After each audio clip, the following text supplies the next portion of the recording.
শুরু হয়ে গেছে আমাদের বড়দের মৌলিক লড়াই। লড়াইয়ে সবাইকে খেলতে হবে, দাঁড়িয়ে থাকা চলবে না। যে দাঁড়িয়ে থাকবে সে ডিসকোয়ালিফাই। সবাইকে নাচতে হবে। সুন্দর মৌলিক লড়াই হচ্ছে, সুন্দর হচ্ছে।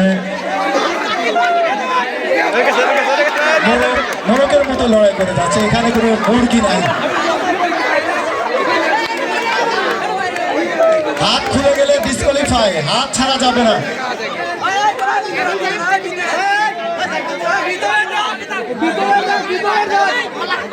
মোরক লড়াই দাঁড়িয়ে থাকা চলবে না। এইখানে অংশগ্রহণ করা মানে যুদ্ধ করতে হবে, যুদ্ধ করে মাঠে টিকে থাকতে হবে। আমরা আর 4টে প্রতিযোগিতা আছে, প্রতিযোগী দেখতে পাচ্ছি, তাদের মধ্যে তুমুল যুদ্ধ হচ্ছে। দেখি কে জিতে আর কে হেরে যায়।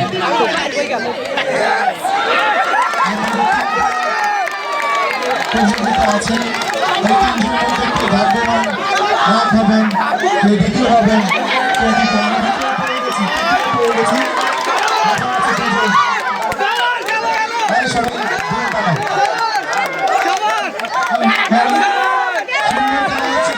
আমি হাততালি দেওয়ার জন্য অনুরোধ করছি।